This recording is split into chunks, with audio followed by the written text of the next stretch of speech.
CM versus DCM ಅನ್ನುವಂತಹ ವಿಚಾರ ಇನ್ನೂ ಕೂಡ ಪ್ರಸ್ತುತ. ಯಾಕಂದ್ರೆ ಸಿಎಂ ಸಿದ್ದರಾಮಯ್ಯ ಮತ್ತು ಡಿಕೆ ಶಿವಕುಮಾರ್ ಮಧ್ಯೆ ಪವರ್ ಶೇರಿಂಗ್ ವಿಚಾರವಾಗಿ ಈ ಮೊದಲಿನಿಂದನೂ ಕೂಡ ಅಸಮಾಧಾನ, ಮುಸುಕಿನ ಗುದ್ದಾಟ ಇದೆಯಾ ಅನ್ನುವಂತಹ ಪ್ರಶ್ನೆ.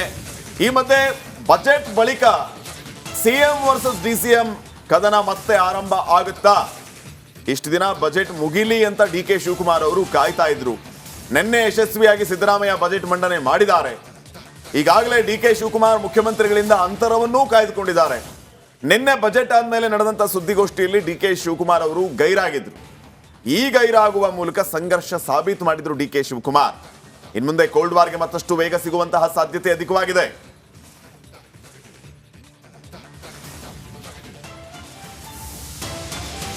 ಈ ಮಧ್ಯೆ ಮತ್ತೆ ಯಥಾವತ್ ಅವರೇ ಮುಖ್ಯಮಂತ್ರಿಯಾಗಿ ಮುಂದುವರಿತಾರೆ. ಪವರ್ ಶೇರಿಂಗ್ ಮಾತುಕತೆ ಆಗಿಲ್ಲ, ಇತ್ಯಾದಿ ಇತ್ಯಾದಿ ಮಾತುಗಳು ಮತ್ತೆ ಕೇಳಿ ಬರ್ತಾ ಇದೆ. ಸಿದ್ದರಾಮಯ್ಯ ಮುಂದೆ ಇನ್ನೂ 6 ಬಜೆಟ್ ಮಂಡಿಸ್ತಾರೆ. ಸಿದ್ದರಾಮಯ್ಯ ಅವರೇ ಪೂರ್ಣಾವಧಿ ಸಿಎಂ ಅಂತ ದೇಶಪಾಂಡೆ ಅವರು ಹೇಳಿದ್ದಾರೆ. 6 ಬಜೆಟ್ ಅಂದ್ರೆ ಏನು? ಅಂದ್ರೆ ಮತ್ತೆ 5 ವರ್ಷ ಅವರೇ ಸಿಎಂ ಆಗ್ತಾರೆ. ಇದಾದ ನಂತರ ಮತ್ತೆ ಪ್ರತಿ ವರ್ಷ ಅವರೇ ಬಜೆಟ್ ಮಂಡನೆ ಮಾಡ್ತಾರೆ. ಅಲ್ಲ, ಲೆಕ್ಕ ತಪ್ಪಿದೆ ಅವರಿಗೆ. ಇನ್ನು 3 ವರ್ಷ ಇರೋದು, ಅದಾದ್ರೆ 8 ಆಗಬೇಕಿತ್ತು. ಅಭಿವೃದ್ಧಿ ಇರ್ಬೋದು, ಬಡವರ ಕಲ್ಯಾಣಕಾರಿ ಕಾರ್ಯಕ್ರಮ ಇರ್ಬೋದು. ಹಾಗೆ ಇನ್ನು ಬಜೆಟ್ಗೆ ಕನಿಷ್ಠ 92ರಿಂದ 95 ಮಾರ್ಕ್ ಕೊಡ್ತೇನೆ. ಓಕೆ ಸರ್, ಮತ್ತೊಂದು ಭಾಳ ಪ್ರಮುಖವಾಗಿ ಸಿದ್ದರಾಮಯ್ಯ ಬಜೆಟ್ ಈ ಬಾರಿ ಲಾಸ್ಟ್ ಕಳೆದ ಈ ಬಜೆಟ್ ಮುಂದಿನ ನವೆಂಬರ್ ನಂತರ ಒಂದಷ್ಟು ಕ್ಷಿಪ್ರ ಬೆಳವಣಿಗೆ ಅಂತ ಬಿಜೆಪಿ ಹೇಳ್ತಾ ಇರುವಂಥದ್ದು. ಹಿರಿಯ ನಾಯಕರಾಗಿ ನೀವೇನು ಹೇಳ್ತೀರಿ? ಬಿಜೆಪಿಗೆ ಆಗಬೇಕಾಗಿದೆ. ನಮ್ಮ ಮನೆಯಲ್ಲಿ ಏನು ನಾವು ಮಾಡೋದು, ಅದು ಅವ್ರಿಗೆ ಉಸಾಬರಿಬೇಕಾಗಿದೆ. ನಮ್ಮ ಮನೆ ಗಟ್ಟಿಯದೆ. ಸಿದ್ದರಾಮಯ್ಯ ಇನ್ನೂ 5-6 ಬಜೆಟ್ ಕೊಡ್ತಾನೆ. 5-6 ಬಜೆಟ್ ಆಗ್ತಾವೆ ಒಂದು ಕಡೆ. ಇನ್ನೂ ಪಕ್ಕನಾ 100% 5-6 ಈಗ ಒಂದಲ್ಲ, ಒಂದು 5-6 ಬಜೆಟ್ ಕೊಡ್ತಾನೆ ಅಂತ ಹೇಳಿದೆ. ಇನ್ನು ಬಾಕಿ ಇರುವಂಥ 5, 6, 11 ಆಯ್ತು. ಆರ್ ವಿ ದೇಶಪಾಂಡೆ ಈಗ ಸದ್ಯಕ್ಕೆ ಶಾಸನ ಸಭೆಯಲ್ಲಿರುವಂಥ ಅತ್ಯಂತ ಹಿರಿಯ ರಾಜಕಾರಣಿ ಮತ್ತು ಬಹಳ ಒಳ್ಳೆ ಚತುರ ಆಡಳಿತಗಾರ. ಇವನು ಮುಖ್ಯಮಂತ್ರಿ ಆಗಿದ್ರು ಕೂಡ ಭಾಳ ಅದ್ಭುತವಾಗಿ ಮಾಡ್ತಾಯಿದ್ರು. ಅವ್ರದ್ದೊಮ್ಮೆ ಏನಾಗ್ಬಿಡುತ್ತೆ ಅಂತಂದರೆ, ಅವ್ರ ಬೃಹತ್ ಕೈಗಾರಿಕೆ ಈ ಥರ ಏನು ಆಡಳಿತ ಮಾಡೋದು. ಈ ಹಿಂದಿನ ಗೌರ್ಮೆಂಟಲ್ಲಿ, ಸಿದ್ದರಾಮಯ್ಯ ಗೌರ್ಮೆಂಟಲ್ಲಿ ಇನ್ನೊಬ್ಬರಿಗೆ ಯಾರಿಗೆ ಕೊಟ್ಟಿರ್ತಾರೆ, ಅದು ಮ್ಯಾನೇಜ್ ಆಗೋದಿಲ್ಲ. ಲಾಸ್ಟಿಗೆ ಇವರಿಗೆ ಕೊಟ್ಬಿಡ್ತಾರೆ. ಭಾಳ ಫೋರ್ಸ್ ಮಾಡಿದ್ರು. ಇವ್ರ ಜೊತೆ ನಾವು ಪಾದಯಾತ್ರೆ ಎಲ್ಲ ಮಾಡಿದ್ವಿ ಒಂದು 15 ದಿನಗಳ ಕಾಲ. ಇವರು ಆಗ ಪ್ರೆಸಿಡೆಂಟು, KPCC ಪ್ರೆಸಿಡೆಂಟ್ ಆಗಿದ್ದರು. ಸಿಎಂ ವರ್ಸಸ್ ಡಿಸಿಎಂ ಅನ್ನುವಂತಹ ವಿಚಾರ ಇನ್ನೂ ಕೂಡ ಪ್ರಸ್ತುತ. ಯಾಕಂದ್ರೆ ಸಿಎಂ ಸಿದ್ದರಾಮಯ್ಯ ಮತ್ತು ಡಿಕೆ ಶಿವಕುಮಾರ್ ಮಧ್ಯೆ ಪವರ್ ಶೇರಿಂಗ್ ವಿಚಾರವಾಗಿ ಈ ಮೊದಲಿನಿಂದನೂ ಕೂಡ ಅಸಮಾಧಾನ, ಮುಸುಕಿನ ಗುದ್ದಾಟ ಇದೆಯಾ ಅನ್ನುವಂತಹ ಪ್ರಶ್ನೆ. ಈ ಮಧ್ಯೆ ಬಜೆಟ್ ಬಳಿಕ ಸಿಎಂ ವರ್ಸಸ್ ಡಿಸಿಎಂ ಕದನ ಮತ್ತೆ ಆರಂಭ ಆಗುತ್ತಾ? ಇಷ್ಟು ದಿನ ಬಜೆಟ್ ಮುಗಿಲಿ ಅಂತ ಡಿಕೆ ಶಿವಕುಮಾರ್ ಅವರು ಕಾಯ್ತಾ ಇದ್ರು. ನಿನ್ನೆ ಯಶಸ್ವಿಯಾಗಿ ಸಿದ್ದರಾಮಯ್ಯ ಬಜೆಟ್ ಮಂಡನೆ ಮಾಡಿದ್ದಾರೆ. ಈಗಾಗಲೇ ಡಿಕೆ ಶಿವಕುಮಾರ್ ಮುಖ್ಯಮಂತ್ರಿಗಳಿಂದ ಅಂತರವನ್ನೂ ಕಾಯ್ದುಕೊಂಡಿದ್ದಾರೆ. ನಿನ್ನೆ ಬಜೆಟ್ ಆದ್ಮೇಲೆ ನಡೆದಂತ ಸುದ್ದಿಗೋಷ್ಠಿಯಲ್ಲಿ ಡಿಕೆ ಶಿವಕುಮಾರ್ ಅವರು ಗೈರಾಗಿದ್ರು. ಈ ಗೈರಾಗುವ ಮೂಲಕ ಸಂಘರ್ಷ ಸಾಬೀತು ಮಾಡಿದ್ರು ಡಿಕೆ ಶಿವಕುಮಾರ್. ಇನ್ಮುಂದೆ ಕೋಲ್ಡ್ ವಾರ್ಗೆ ಮತ್ತಷ್ಟು ವೇಗ ಸಿಗುವಂತಹ ಸಾಧ್ಯತೆ ಅಧಿಕವಾಗಿದೆ.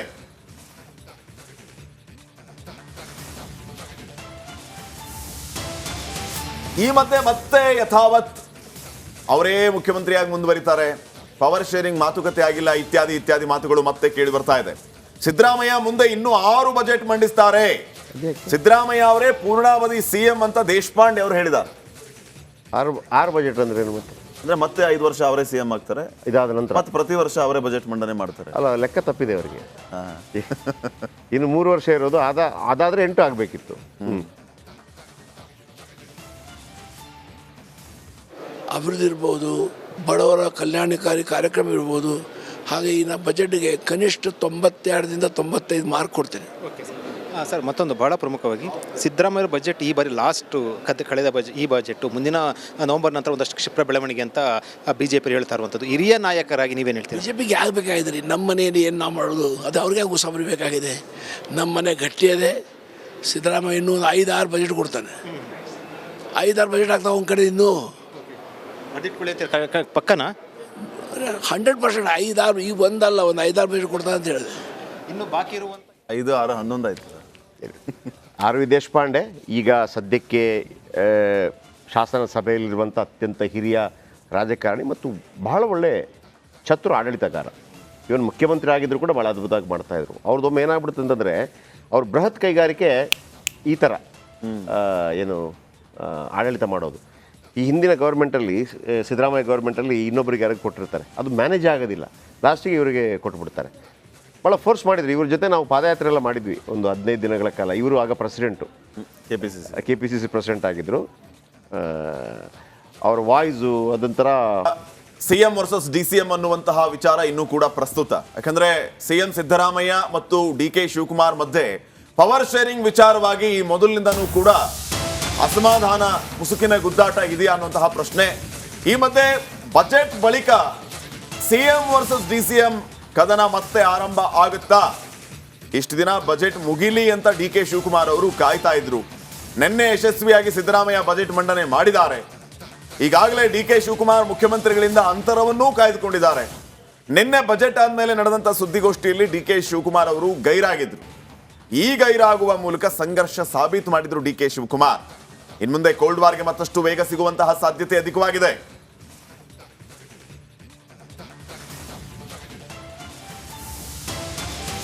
ಈ ಮತ್ತೆ ಯಥಾವತ್ ಅವರೇ ಮುಖ್ಯಮಂತ್ರಿಯಾಗಿ ಮುಂದುವರಿತಾರೆ.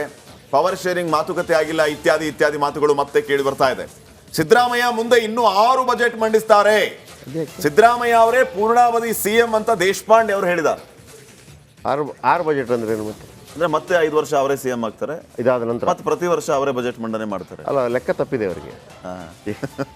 ಇನ್ನು 3 ವರ್ಷ ಇರೋದು, ಅದಾದ್ರೆ 8 ಆಗಬೇಕಿತ್ತು.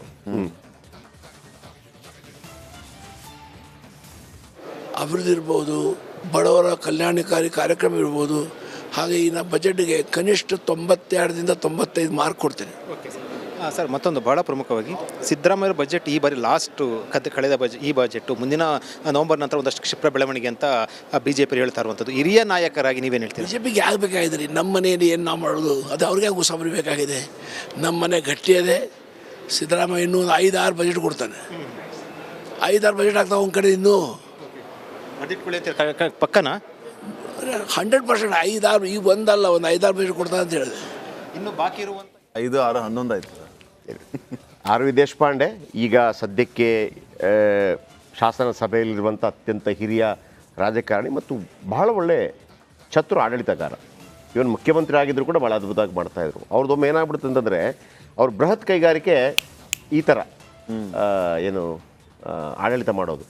ಈ ಹಿಂದಿನ ಗೌರ್ಮೆಂಟಲ್ಲಿ ಸಿದ್ದರಾಮಯ್ಯ ಗೌರ್ಮೆಂಟಲ್ಲಿ ಇನ್ನೊಬ್ಬರಿಗೆ ಯಾರಿಗೆ ಕೊಟ್ಟಿರ್ತಾರೆ, ಅದು ಮ್ಯಾನೇಜ್ ಆಗೋದಿಲ್ಲ, ಲಾಸ್ಟಿಗೆ ಇವರಿಗೆ ಕೊಟ್ಬಿಡ್ತಾರೆ. ಭಾಳ ಫೋರ್ಸ್ ಮಾಡಿದ್ರು. ಇವ್ರ ಜೊತೆ ನಾವು ಪಾದಯಾತ್ರೆ ಎಲ್ಲ ಮಾಡಿದ್ವಿ ಒಂದು 15 ದಿನಗಳ ಕಾಲ. ಇವರು ಆಗ president, K P C C president ಆಗಿದ್ದರು. ಅವ್ರ ವಾಯ್ಸು ಅದೊಂಥರ ಸಿಎಂ ವರ್ಸಸ್ ಡಿಸಿಎಂ ಅನ್ನುವಂತಹ ವಿಚಾರ ಇನ್ನೂ ಕೂಡ ಪ್ರಸ್ತುತ. ಯಾಕಂದ್ರೆ ಸಿಎಂ ಸಿದ್ದರಾಮಯ್ಯ ಮತ್ತು ಡಿ.ಕೆ. ಶಿವಕುಮಾರ್ ಮಧ್ಯೆ ಪವರ್ ಶೇರಿಂಗ್ ವಿಚಾರವಾಗಿ ಈ ಮೊದಲಿನಿಂದನೂ ಕೂಡ ಅಸಮಾಧಾನ, ಮುಸುಕಿನ ಗುದ್ದಾಟ ಇದೆಯಾ ಅನ್ನುವಂತಹ ಪ್ರಶ್ನೆ. ಈ ಮಧ್ಯೆ ಬಜೆಟ್ ಬಳಿಕ ಸಿಎಂ ವರ್ಸಸ್ ಡಿಸಿಎಂ ಕದನ ಮತ್ತೆ ಆರಂಭ ಆಗುತ್ತಾ? ಇಷ್ಟು ದಿನ ಬಜೆಟ್ ಮುಗಿಲಿ ಅಂತ ಡಿ.ಕೆ. ಶಿವಕುಮಾರ್ ಅವರು ಕಾಯ್ತಾ ಇದ್ರು. ನಿನ್ನೆ ಯಶಸ್ವಿಯಾಗಿ ಸಿದ್ದರಾಮಯ್ಯ ಬಜೆಟ್ ಮಂಡನೆ ಮಾಡಿದ್ದಾರೆ. ಈಗಾಗಲೇ ಡಿ.ಕೆ. ಶಿವಕುಮಾರ್ ಮುಖ್ಯಮಂತ್ರಿಗಳಿಂದ ಅಂತರವನ್ನೂ ಕಾಯ್ದುಕೊಂಡಿದ್ದಾರೆ. ನಿನ್ನೆ ಬಜೆಟ್ ಆದ್ಮೇಲೆ ನಡೆದಂತ ಸುದ್ದಿಗೋಷ್ಠಿಯಲ್ಲಿ ಡಿ.ಕೆ. ಶಿವಕುಮಾರ್ ಅವರು ಗೈರಾಗಿದ್ರು. ಈ ಗೈರಾಗುವ ಮೂಲಕ ಸಂಘರ್ಷ ಸಾಬೀತು ಮಾಡಿದ್ರು ಡಿ.ಕೆ. ಶಿವಕುಮಾರ್. ಇನ್ಮುಂದೆ ಕೋಲ್ಡ್ ವಾರ್ಗೆ ಮತ್ತಷ್ಟು ವೇಗ ಸಿಗುವಂತಹ ಸಾಧ್ಯತೆ ಅಧಿಕವಾಗಿದೆ.